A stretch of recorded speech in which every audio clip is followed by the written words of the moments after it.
তো টক শোর মধ্যে যায় বা কোথাও যায়, যাওয়ার পরে জিজ্ঞাসা করা হয় আপনি কি আখিরাত বিশ্বাস করেন, পরকাল বিশ্বাস করেন? তখন একটা ভাব ধরে হতেও পারে নাও, মানে উনি বুঝায়, উনি অনেক শিক্ষিত এরকম, এই যে এটা হতেও পারে নাও হতে পারে, মানে একটা ইংরেজি বলে মহিলা বুঝায় যে উনি অনেক ইংরেজি পারে, আর ভাবসাব এরকম যে মোল্লা মৌলবীরা কি বুঝবে, মানে বুঝে যে আর কেউ মনে পারে না। এই জাতীয় বুঝ আপনারা সাধারণত কিন্তু বুঝেন না।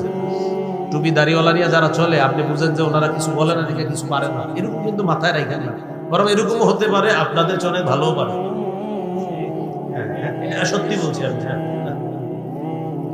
বাকিটা কখনো গর্বের সাথে এরকম বলে না। তার ওলামায়ে কেরামের গর্ব কোরআন হাদিস, তারা অন্য বিষয়ে তাদের গর্বের বিষয় কোরআন হাদিস। যে আল্লাহ কোরআনের বিদ্যা দিছে, হাদিসের বিদ্যা দিছে, এটা গৌরবের বিষয়। আল্লাহ তাআলা দৌলত দান করছে, পাশাপাশি যা যা দরকার এগুলো আলহামদুলিল্লাহ মাদ্রাসায় শিক্ষা দেওয়া হয়। এটা এইভাবে কেন, কোনো পণ্ডিত যদি এসে পণ্ডিতি করে তখন দেখবেন শুরু হয়ে যাবে আমাদের ছাত্রদের মধ্যে আপনার পণ্ডিতি খতম করার জন্য একটু সামান্য সময় লাগবে। তো জিজ্ঞাসা করে পরকাল বিশ্বাস করেন? তো তখন বলে আর কি হতেও পারে নাও হতে পারে, 50-50 চান্স, বাস ইমান শেষ, সেও জানবে। 25 পারা 20 নম্বর পৃষ্ঠা সূরা জাসিয়া 32 থেকে 35 নম্বর আয়াতে আল্লাহ বলেন وَإِذَا قِيلَ إِنَّ وَعْدَ اللَّهِ حَقٌّ وَالسَّاعَةُ لَا رَيْبَ فِيهَا قُلْتُمْ مَا نَدْرِي مَا السَّاعَةُ إِن نَّظُنُّ إِلَّا ظَنًّا وَمَا نَحْنُ بِمُسْتَيْقِنِينَ। আল্লাহ তাআলা বলেন ওয়াইদা কিলা ইন্না ওয়া'দাল্লাহি হাক্কুন, যখন বলা হয় একদল মানুষের সামনে আল্লাহর ওয়াদা সত্য, ওয়াস-সাআতু লা রাইবা ফিহা, কিয়ামত হবে এতে কোনো সন্দেহ নাই, কুনতুম তোমরা সংশয়বাদী কিছু মানুষ বলতা মা নাদিরি মাস-সাআ, কিয়ামত কি জিনিস আমরা জানি না, ইন্না যুন্নু ইল্লা যন্না, আমরা শুধুমাত্র ধারণা রাখি না, ওয়ামা নাহনু বিমুস্তাইকিনিন, আমরা দৃঢ়ভাবে কিয়ামত বিশ্বাস করি না, নাউযুবিল্লাহ। এবার আমাদের আকীদা একটু বিশুদ্ধ করি, বলেন কিয়ামত কি হতে পারে? মাশাআল্লাহ, বলেন আমাদের আকীদা হতে পারে, হবে নিশ্চিত। এটা আমার সাথে বলেন, বলেন কিয়ামতের বিষয় সুনির্ধারিত। সূরা নাবা 17 নম্বর আয়াত, কিয়ামতের বিষয় কি সুনির্ধারিত। ইন্না ইয়াউমাল ফাসলি কানা মিকাতা, ফয়সালার দিন, বিচারের দিনটা কানা মিকাতা, সুনির্ধারিত। বলেন আল্লাহ তাআলা কিয়ামতের বিষয়টাকে মুলতবি করে রেখে দিয়েছেন। তাহলে কিয়ামতের বিষয়টা আল্লাহ কি করে রেখেছেন? মুলতবি। কি করে রেখেছেন? সূরা হুদ, কোন সূরা? 104 নম্বর আয়াত। কত নম্বর আয়াত? ওয়ামা নুআখিরুহু ইল্লা লিআজালিম মা'দুদ, কিয়ামতের বিষয়টাকে আমি গনে গনে নির্দিষ্ট সময়ের জন্য মুলতবি করে রেখে দিয়েছি, সময় মতো ঘটিয়ে দিই। তাহলে কিয়ামতের বিষয় সুনির্ধারিত। সূরা নাবা 17 নম্বর আয়াত, কিয়ামতের বিষয়টা আল্লাহ মুলতবি করে রেখে দিয়েছেন, সূরা হুদের 104 নম্বর আয়াত। আর আমাদের আকীদা কিয়ামত হবেই হবে, এটা সুনির্ধারিত, কবে হবে আল্লাহ জানেন।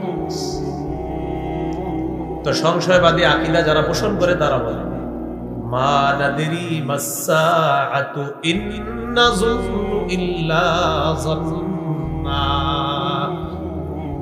আমরা জানি না কিয়ামত কি জিনিস, আমরা শুধু ধারণা রাখি। ওয়া নাহনু বিমুস্তাইকিনিন, আমরা দৃঢ়ভাবে বিশ্বাস করি না, নাউযুবিল্লাহ। আল্লাহ তাআলা বলেন ওয়া বাদালাহুম সাইয়্যাতু মা আমিলু ওয়া হাকা বিহিম মা কানু বিহি ইস্তাহজিউন, তাদের কৃতকর্মের ফলাফল বাদা প্রকাশ পেয়ে যাবে সেদিন। ওয়া হাকা বিহিম মা কানু বিহি ইস্তাহজিউন, উপহাস করার কারণে, কিয়ামত নিয়ে, কোরআন নিয়ে, ইসলাম নিয়ে উপহাস করার কারণে তাদের চারদিক থেকে আযাব তাদেরকে বেষ্টন করে ফেলবে, নাউযুবিল্লাহ। আল্লাহ তাদেরকে বলবেন ওয়াকিলাল ইয়াউমা নানসাকুম কামা নাসিতুম লিকা ইয়াউমিকুম হাযা, আজকের দিন যেভাবে ভুলে গিয়েছো আমি আল্লাহ তোমাদেরকে ছেড়ে দিব, যাও। আল্লাহ সেদিন তাদেরকে বিনা হিসাবে জাহান্নাম, নাউযুবিল্লাহ। ওয়া মাওয়াকুমুন নার, তোমাদের ঠিকানা হলো জাহান্নাম। ওয়া মা লাকুম মিন নাসিরিন, তোমাদের কোনো সাহায্যকারী নাই। আল্লাহ তাআলা বলেন, জানো নি এটা কেন? দালিকুম বিআন্নাকুম ইত্তাখাযতুম আয়াতিল্লাহি হুজুয়া, তোমরা আল্লাহর আয়াতগুলোকে উপহাসের পাত্র হিসেবে গ্রহণ করেছিলা।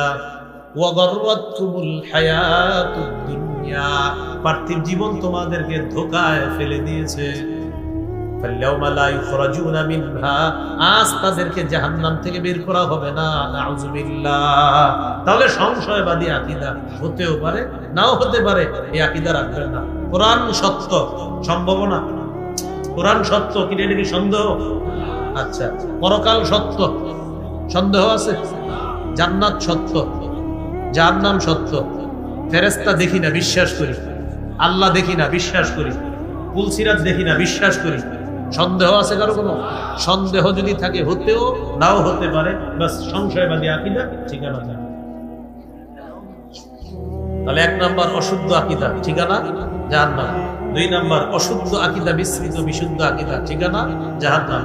3 নাম্বার সংশয়বাদী আকীদা, ঠিকানা জাহান্নাম। আল্লাহ হেফাজত করেন। এই 3 আকীদা থেকে আল্লাহ আমাদেরকে হেফাজত করেন। 4 নাম্বার আমাদের আকীদা কি হবে? বলেন, বিশুদ্ধ আকীদা। বিশুদ্ধ আকীদা যদি শিরিক ছাড়া হয়, শিরিকের সংমিশ্রণ নাই, বাস ইনশাআল্লাহ মৃত্যুর পর একদিন আল্লাহ আপনাকে জান্নাত দান করবেন। একদিন আল্লাহ আপনাকে জান্নাত দান করবেন। সহিহ বুখারীর বর্ণনা, আপন দিয়ে আছে,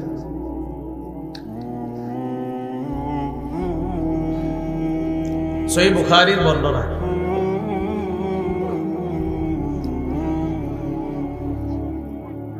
6443 নম্বর হাদিস, 1237 নম্বর হাদিস, কিতাবুর রিকাকের সর্বশেষ হাদিস। এই হাদিসের মধ্যে আসছে রাসূল সাল্লাল্লাহু আলাইহি সাল্লামের সাহাবী আবু যর গিফারি রাদিয়াল্লাহু তাআলা একদিন রাতের বেলা রাসূলুল্লাহ সাল্লাল্লাহু আলাইহি সাল্লাম বের হলেন। রাতের বেলা রাসূল সাল্লাল্লাহু আলাইহি সাল্লাম বের হলেন। সাহাবী আবু যর গিফারি রাদিয়াল্লাহু তাআলা তিনিও বের হলেন।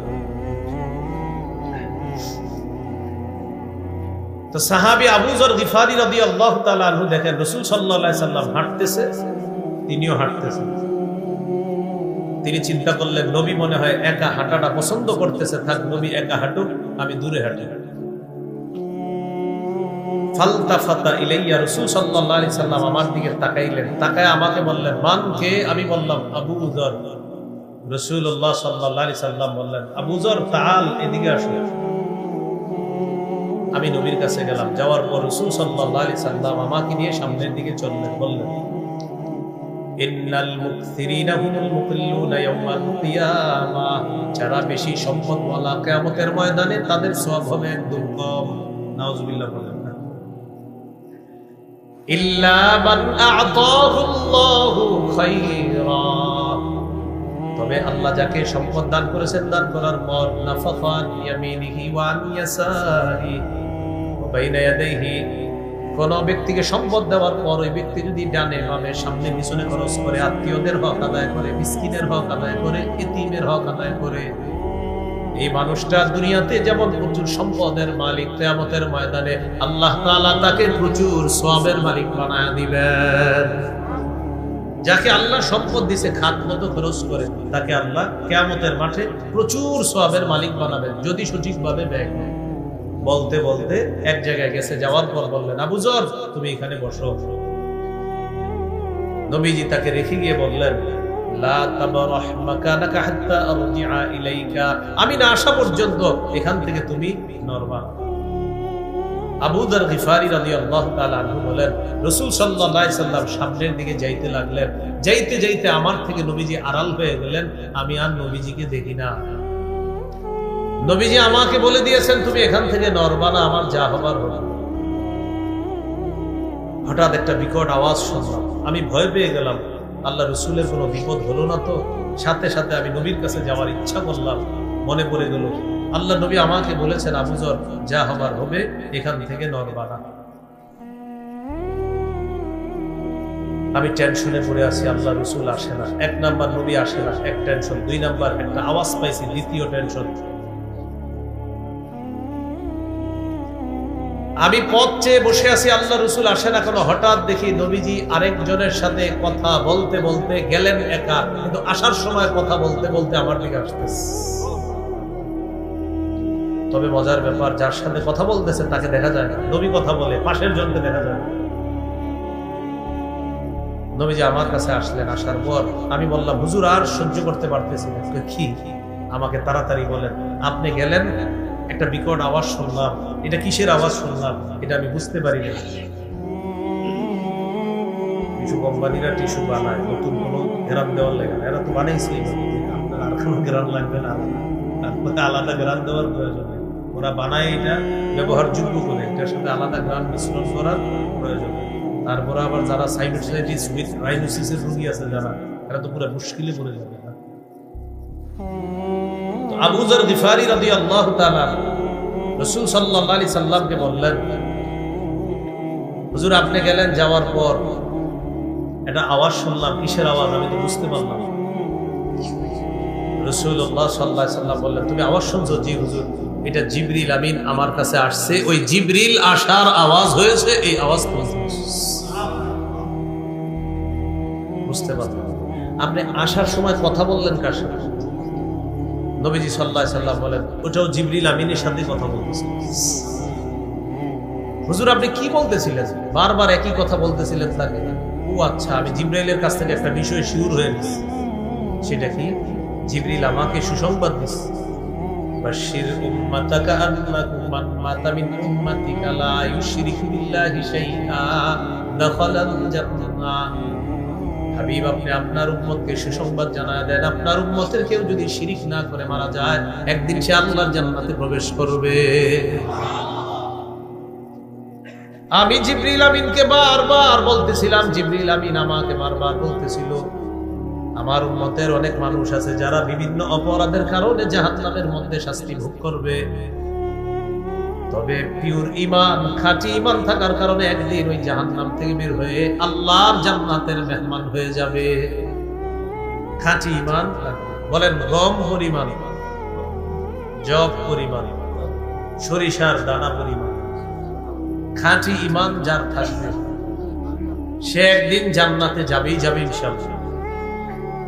সহিহ বুখারীর বর্ণনা, ক্বালা রাসূলুল্লাহ সাল্লাল্লাহু আলাইহি ওয়াসাল্লাম, ইয়াখরুজু মিনান নার মান ক্বালা লা ইলাহা ইল্লাল্লাহ ওয়া ফি কলবিহি ওয়াজনু শাঈরাতিন মিন খায়র ওয়া ফি কলবিহি ওয়াজনু বুররাতিন মিন খায়র وفي قلبه وزن ذرة من خير أي من ঈমান। যার অন্তরে গম পরিমাণ, জব পরিমাণ, সরিষার দানা পরিমাণ ঈমান আছে, সে যদি লা ইলাহা ইল্লাল্লাহর বিশ্বাস নিয়ে মারা যায়, সে জাহান্নামে যদি কোনো অপরাধে সাজা ভোগ করা লাগেও একদিন জাহান্নাম থেকে বের হয়ে জান্নাতে প্রবেশ করবে। কিতাবুল রিকাকের সর্বশেষ হাদিস, রাসূলুল্লাহ সাল্লাল্লাহু আলাইহি ওয়াসাল্লাম বলেন, জান্নাতীদেরকে আল্লাহ জান্নাত দিবে, জাহান্নামীদেরকে যখন জাহান্নাম দিবে, কিছু ঈমানওয়ালা তারা জাহান্নামের মধ্যে আছে, আল্লাহ ফেরেশতাদেরকে বলবে, আখরিজু মিনান নার মান কানা ফি কলবিহি মিসকালু হাববাতিন মিন ফারদালিন মিন ঈমান।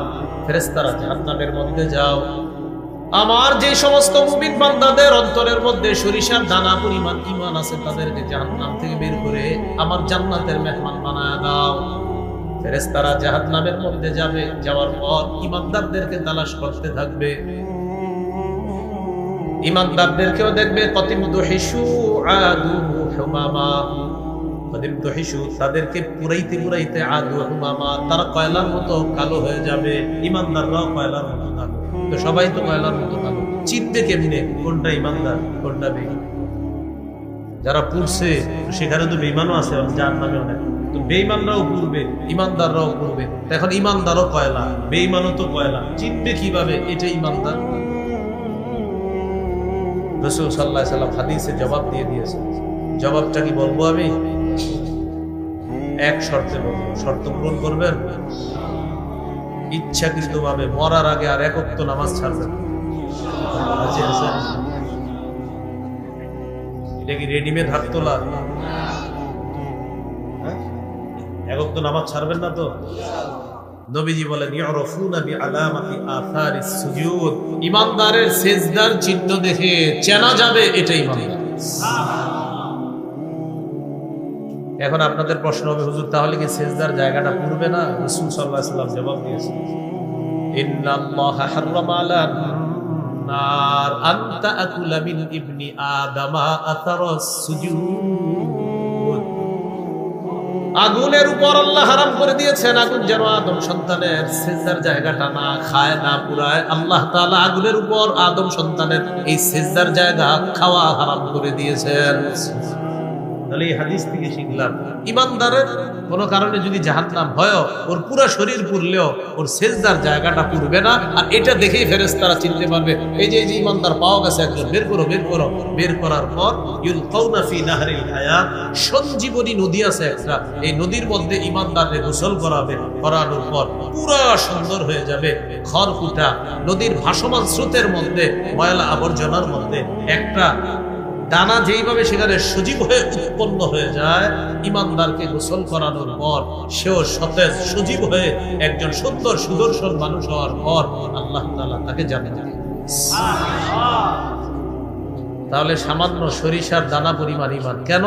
খাঁটি ঈমান ছিল, বিশুদ্ধ ঈমান, এটার সাথে কোনো শিরিকের সংমিশ্রণ ছিল না। এই জন্য আমার সাথে বলেন, শিরকি আকীদা রাখবো না। ঈমানকে শিরিকের সংমিশ্রণ হতে দিব না। মনে থাকবে নি, ঈমানের সাথে যেন শিরিক সংমিশ্রণ না হয়। সূরা আনআমের ৮২ নম্বর আয়াতে আল্লাহ বলেন, আল্লাযীনা আমানু ওয়া লাম ইয়ালবিসু ঈমানাহুম বিযুলমিন উলাইকা লাহুমুল আমনু ওয়া হুম মুহতাদুন। যারা ঈমান এনেছে, ঈমানকে শিরিকের সাথে সংমিশ্রণ করেনি, আমি আল্লাহ তাদের জন্য নিরাপত্তা ঘোষণা করলাম, আর তারাই হেদায়েতপ্রাপ্ত। তাহলে কি শিখলাম? ঈমানের সাথে শিরিকের সংমিশ্রণ ঘটানো যাবে না। এবার বলেন, ঈমানের সাথে শিরকি আকীদা পোষণ করা যাবে না। আমাদের সমাজে অনেক মানুষ পাবেন যারা নামাজ পড়ে, রোজা রাখে, ইমাম সাহেবকে সালাম দেয়, আলেমদেরকে সালাম দেয়, মুফতি মুশতাকুন নবী সাহেবের সাথে সম্পর্ক রাখে, মুসাফা করে, হুজুর কেমন আছেন দেখলে এরকম বলে। কিন্তু এই লোক ভালো মানুষ, ঠিক আছে, সব ঠিক আছে, কিন্তু তার একটা গোপন আকীদা যেটা আমাদেরকে বেশি বলে না, মাঝে মাঝে বলে, সেটা হলো যে যেমনি ভাবে আল্লাহ ছেলে মেয়ে দিতে পারে, তেমনি অমুক জায়গায় গেলেও অমুকের কাছে চাইলেও কিছু পাওয়ার আশা করা যায়। বাস, শেষ। এই যে শিরকি আকীদা, এরকম অসংখ্য মানুষ পাবেন আপনি যারা বাৎসরিক এই শিরকি আকীদার মাধ্যমে ঈমানটা নষ্ট করে। কি শরীক? বাৎসরিক আকীদাটা সবসময় রাখে, কিন্তু বাৎসরিক ভাবে এই আকীদাটা আপনার বাস্তবায়ন করে। আকীদাটা রাখে সবসময়, আর বাৎসরিক ভাবে আকীদার বাস্তবায়নটা ঘটায়। এটা করে না, আল্লাহ হেফাজত করবে। বলেন, মেয়ে দেখে, ছেলে দেখে, ছেলে মেয়ে উভয়টা দেখে, একটাও দিবে না ক্ষমতাটা। সূরা শুরা 49-50 নম্বর আয়াতে আল্লাহ বলেন, লিল্লাহি মুলকুস সামাওয়াতি ওয়াল আরদি ইয়াখলুকু মা ইয়াশা ইয়াহাবু লিমান ইয়াশাউ ইনাতাও ওয়া ইয়াহাবু লিমান ইয়াশাউ যুকুর। আসমান জমিনের রাজত্ব আল্লাহর, তিনি যা ইচ্ছা তা সৃষ্টি করেন, যাকে ইচ্ছা কন্যা সন্তান দান করেন, যাকে ইচ্ছা ছেলে সন্তান দান করেন। আও ইউযাউযুহুম যুকরানা ওয়া ইনাসা, তিনি যাকে ইচ্ছা ছেলে মেয়ে উভয়টা দান করেন। ওয়া ইয়াজআলু মান ইয়াশাউ আকীমা, তিনি যাকে ইচ্ছা ছেলেও দিবেন না, মেয়েও দিবেন না, এই নারীকে বন্দা বানাবেন, এই ক্ষমতাও কার? তাহলে আল্লাহ বললেন, তিনি যাকে ইচ্ছা কন্যা দেন, যাকে ইচ্ছা ছেলে দেন। বলেন তো আগে কার কথা বলছে, মেয়ে না ছেলে? মেয়ে। বলেন কার কথা বলছে আগে? আমাদের সমাজে অনেক মানুষ আছে, মেয়ে হইলে চেহারাটা কালো হয়, রাগ হয়ে যায়, কপালটা কুঁচকায়, এরকম আসেনি? আরে আছে, যে কোরআনেও তো আছে। সূরা নাহলের 58 নম্বর আয়াতে আল্লাহ বলেন, ওয়াইদা বুশিরা আহাদুহুম বিল উনসা যাল্লা ওয়াজহুহু মুসওয়াদ্দান ওয়া হুয়া কাযীম। কিছু মানুষ আছে, তাদেরকে যখন কন্যা সন্তানের সুসংবাদ দেওয়া হয়, চেহারাটা কালো হয়ে যায়, আর চেহারাটা খুব রাগান্বিত অবস্থায় যায়। বন্ধুদেরকে জানায় রাখে, এই আগামীকাল স্ত্রীকে হসপিটালে নিয়ে যাচ্ছে, আল্লাহ চাইলে সন্তান হবে। তো আগামীকাল আপনার নিচে, কিন্তু কালকে আর বন্ধুদেরকে ফোন দেয় না, বন্ধুরা উল্টা ফোন দেয়, কিরে সুসংবাদ আসছে? হ্যাঁ, তোকে বাতি জুইস। এর আগে খালি বলছে আল্লাহ চাইলে সন্তান হবে, যেদিন সন্তান হয়েছে আর কাউরে ফোন দেন, বন্ধুরাই ফোন দেয়। আপনি ফোন দিয়েছেন, আসসালামু আলাইকুম, কি অবস্থা, সুসংবাদ আসছে, বাতিজ হয়েছে। আর যদি ছেলে হইতো পুরা কুমিল্লা আপনাদের যে ভান্ডার সব, তাহলে আকীদাটা পোষণ করেন, একটু ঠিক করেন। মেয়ে দেখে বলেন, মেয়ে দেখে, আবার মেয়ে দেখে, মেয়ে দেখে, ছেলে দেখে, ছেলে মেয়ে উভয়টা দেখে। ছেলেও হবে না মেয়েও হবে না, এই ক্ষমতা কার? মনে থাকবেন ইনশাআল্লাহ।